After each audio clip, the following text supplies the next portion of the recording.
Hi everyone, welcome to Nagaraju study circle. ఈరోజు చాలా important topic చెప్పుకుంటున్నాము. ఈ టాపిక్ ఏంటంటే ఫ్యాక్టరైజేషన్. ఈ ఫ్యాక్టరైజేషన్ కంటే ముందు మీ అందరికీ నా యొక్క హృదయపూర్వక కృతజ్ఞతలు. ఎందుకంటే నా యూట్యూబ్ ఛానల్ స్టార్ట్ అయ్యి ఈ రోజుకు 1 మంత్ అయింది. 300 అబోవ్ సబ్స్క్రైబర్లు, 12,000 మంది అబోవ్ వ్యూవర్స్తో ఉన్నది. ఇదంతా మీ యొక్క ప్రోద్బలము. అలాగే నా యొక్క ముఖ్య ఎయిమ్ ఏంటంటే ఎవరైనా ఏ కాంపిటేటివ్ ఎగ్జామ్ రాసినా కానీ ఇంగ్లీష్ మ్యాథ్స్ అంటే భయపడతారు. అది భయపడద్దనే ఉద్దేశంతో నా యూట్యూబ్ ఛానల్ స్టార్ట్ అయింది. అది మీ అందరికి కూడా ఫస్ట్ రోజే చెప్పాను. ఇప్పుడు చూడండి, చాలా సింపుల్గా ఎలా చేస్తారో చూడండి. ఇది ఫ్యాక్టరైజేషన్ మెథడ్ అనేది. ఫ్యాక్టరైజేషన్ మెథడ్ చాలా నాన్ మ్యాథ్స్ వాళ్ళు చాలా ఇబ్బందిగా ఫీల్ అయిపోతారు. అస్సలు ఇబ్బంది ఉండదండి.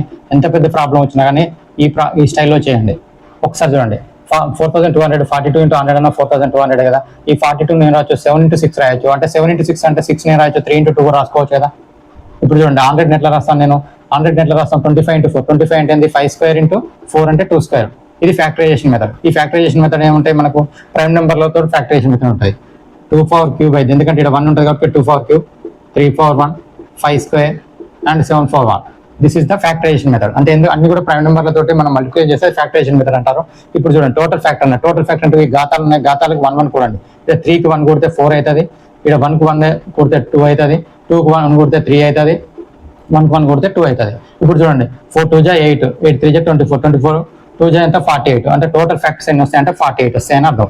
అదే ఒకవేళ 48 వస్తున్నప్పుడు మనకు ఆడ్ ఫ్యాక్టర్ అడిగింది. ఆడ్ ఫ్యాక్టర్ అంటే ఏంది? ఈవెన్ నెంబర్ ఏంది? 2నే కదా. ఈవెన్ ప్రైమ్ నెంబర్ అంటే దీనికి సంబంధించిన కాకుండా మిగతా తీసుకోండి. 2 2 జా ఎంత 6, 2 3 జా 6, 6 2 జా ఎంత 12 అయింది. అయితే టోటల్ ఫ్యాక్టర్ నుంచి ఆడ్ ఫ్యాక్టర్ తీసేస్తే ఈవెన్ ఫ్యాక్టర్ వస్తుంది. అట్లా 36 వస్తుంది. చూడండి, ఈ రెండు కలిపి కూడా మళ్ళీ టోటల్ ఫ్యాక్టర్ రావాలి 48. ఓకే కదా. ప్రైమ్ ఫ్యాక్టర్స్ అడుగుతాడు. ప్రైమ్ ఫ్యాక్టర్స్ అడిగితే చూడండి, ఈ పైన ఉన్న ఘాతాలను కూడితేనే ప్రైమ్ ఫ్యాక్టర్స్ వస్తాయి. అంటే 3 1 4 4 6 7 టోటల్ ప్రైమ్ ఫ్యాక్టర్స్ ఎన్ని ఉన్నాయి? ఇది అలా కాకుండా ఒకసారి డిఫరెంట్ ప్రైమ్ ఫ్యాక్టర్స్ అంటారు. డిఫరెంట్ అంటే ఏంది? డిఫరెంట్ ఎన్ని ఉన్నాయి? 4 మాత్రమే ఉన్నాయి కదా. 2 ఒకటి ఉంది, 3 ఒకటి ఉంది, 4 5 ఒకటి ఉంది, 7 అంటే 4.